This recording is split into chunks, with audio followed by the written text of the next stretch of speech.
Mga kapaglaom, maayong buntag kaninyong tanan og happy midweek.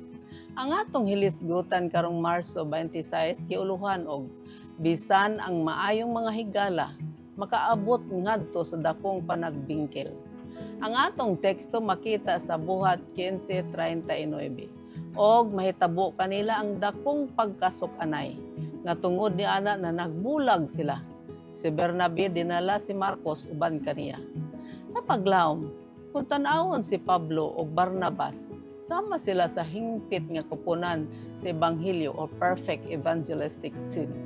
Apan, mutumaw ang mga problema bisan pa taliwala sa mga maayong Kristohanong mga higala.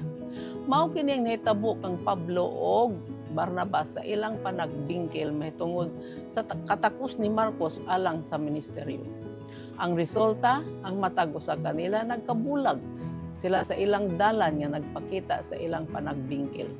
Apan ang Dios nagapanalangin bisan pa sa problema. Aduna siya duha ka evangelistic team inay nga usa lamang. Ang record ni anang mabaskog nga panagbingkil nakapahinumdum kanato ni adtong naghulga sa pagkabulag sa duha ka sa bateryan nga mga pangulo ni adtong 1850. Ang isyu mao ang gamay nga basahon bahin sa panan-awon dito sa Dorchester. Bisan tinuod nga human sa panan-awon, gisultian ni Ellen White ang iyang bana tingali sa personal nga magsulat siya sa usa ka basahon nga sa kadugayan mahimong sama sa mga silaw sa kahayag nga mulukop sa kalibutan.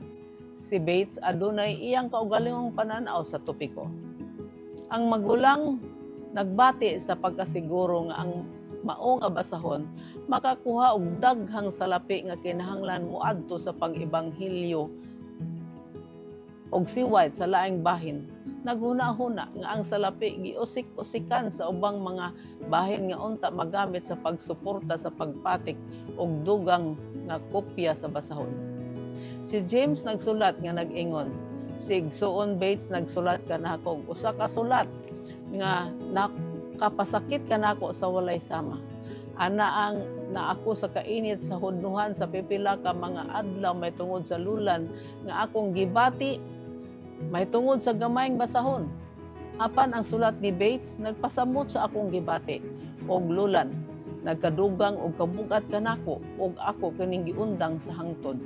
Sa akong hunahuna ang basahon mamatay, naghuna-huna ako nga muhunong na usa ka karon. Ang panagbangi nagpadayon hangtod sa 1850 ug naghulga sa pagkabungkag sa Sabbatarian Adventism. Ang yawa wala gayud natulog akong mga higala. Human sa mga tuig sa pakigbisog ug sakripisyo, si Bates ug James sa ulahi adunay mensahe nga igawali ug sa katapusan miabot sa panahon sa panagtigom aron lamang adunay magtutukod sa kalihukan sa duha ka gahig-ulo nga mga personalidad nga mga pangulo. Si Ellen White sa iyang bahin maayoy tigpataliwala sa duha ka lalaki. Nahadlok nga ilang magguba ang ilang higugma. Ang maayong balita mao nga ang Dios nagtabang kanila sa pagsagubang sa ilang mga kagalingon ug magbuhat pinaagi sa ilang kalainan. Mga kapaglaom, ang mga butang wala kaayo mausab. Ang iglesia sa ika-21 nga siglo puno lang gihapon sa nagadili nga pag-uyon ug makusog nga personalidad. Ug ang yawa nagasulay gihapon sa pagbulag ug ang Dios kinahanglan gihapon sa abli sa makapahumok kang gahom sa espiritu. Mag-ampo kita.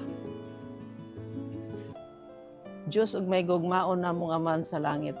Among naamgo nga sa buhat sa pagministeryo alang sa imong buhat usahay mo tumaw ang panagbingkil nga maoy nagahulga sa kalinaw sa imong iglesia. Busa nag-ampo kami nga kanimo imong tabangan gikan sa gahom sa kaming tanan sa gikan sa yawa nga maoy nagapaningkamot nga maguba ang imong buhat sa ngalan ni Hesus. Amen.